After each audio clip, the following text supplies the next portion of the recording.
Girl, which I wrote after the Atlanta shooting that killed 6 Asian women.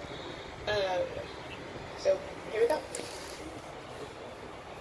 To the young Asian girl who is struggling with how to process your pain right now, I want to tell you that it's okay. That the anger or hurt you may feel is valid and that you deserve to be acknowledged and seen.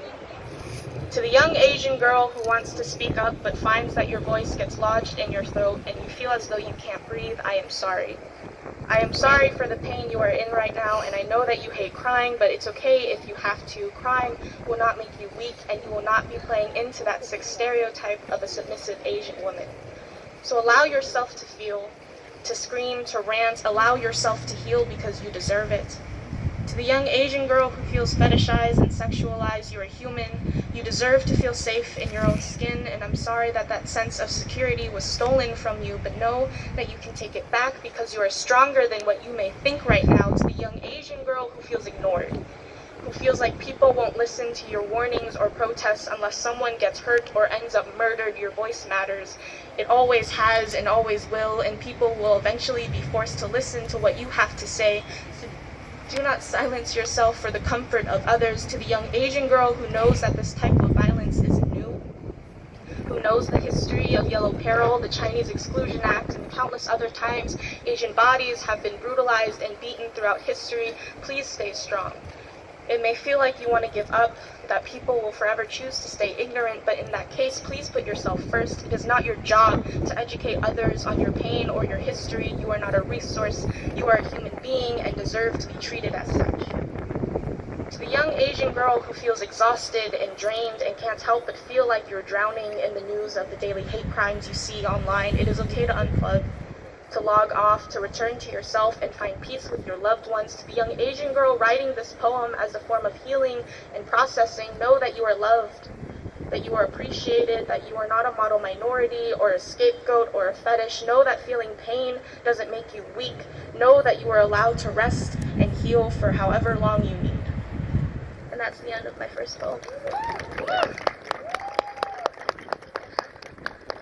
Thank you. So the next poem is called For My Vietnamese, and it's a longer poem that focuses more on my family and my culture, and trying to stay strong during Asian hate. Oh, it's really windy. Sorry. Okay. The first memory I have of my Vietnamese was when I was a year old. It was my birthday, and my family celebrated my first year of life with a tradition. As a baby who could barely talk, I remember from old videos how my tiny hands would reach out into the plates of various items and plucked out 2 things, a ruler and a pair of scissors. My mother thought I would follow in her footsteps and turn out to become a seamstress like she was when she was in Vietnam, to which my grandfather refused, but little 1-year-old me couldn't care the slightest. I was just happy to be there. The second oldest memories I have of my Vietnamese were the days I spent at my grandparents' house. Their neighborhood was always quiet except for the occasional chirps from the birds outside and the faint Buddhist chants that would play from my grandmother's wooden box. The days would be spent with a childhood innocence as my grandparents took me to play tennis every day, even though the racket would be bigger than I was. My Vietnamese remembers these moments the most, when all I was concerned about was getting my grandfather's tennis shoes and enjoying my grandmother's egg sandwiches wrapped in foil. The thing about my Vietnamese is that it's a reminder for me to appreciate those small moments. Those moments where even when I wasn't fluent enough to speak or understand Vietnamese, I could still understand the love that my family gave to me. I could still understand that love doesn't always have to be spoken to be known. My Vietnamese is a reminder to me to love who I am because I haven't always. Because I used to hide away the most fundamental parts of my identity without realizing how harmful that was for my sense of self. I remember how my Vietnamese used to feel like a burden sometimes. How it felt like a weight crushing down on me. forcing myself to lower my head because I was ashamed of how different I was, because I was taught that my Vietnamese wasn't American enough or beautiful enough or worth enough, because I was taught to feel that my identity inherently made me less than, and it took me years to unlearn that harmful mentality. And so now, when I look back at my oldest memories of my Vietnamese, I choose to hold on to the feelings of hope and content to take with me for the future, because now, when I look at all the Asian people who are attacked, killed, beaten, and harassed, I can't help but think of my own family, of my grandparents who go out on walks, and of how similar they look to the Asian elders who were attacked for simply existing, of my father who's the same age as an Asian man who was attacked for collecting cans to support his family, of my mother who has said that she doesn't feel comfortable going out sometimes, and of me and my sister who are both Asian women who know of the violence that exists towards us and know how exhausting it is to want to protect our own even though we ourselves are getting hurt. It's in these moments where I hold on tight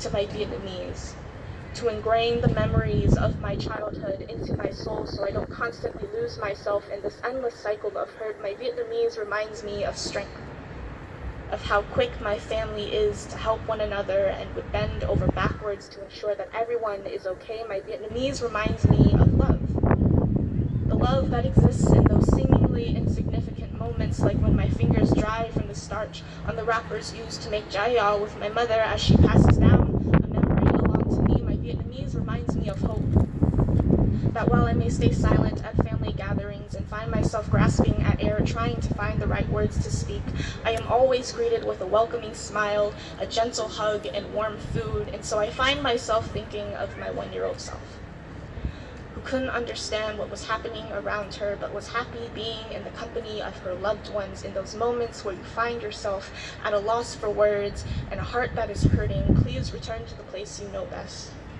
where you feel safe, feel loved, and can simply exist in your entirety. And for my Vietnamese, I will always protect you and love you and cherish you, and I will always do my best to keep making memories you can look back on and smile. For my Vietnamese, I hope you will find more rulers and scissors in your life and hold on to those small pockets of hope in the moments that will pass you by. Thank you.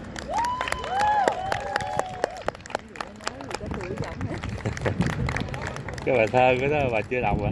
Chưa. Instagram á. Nó để em bài mới rồi.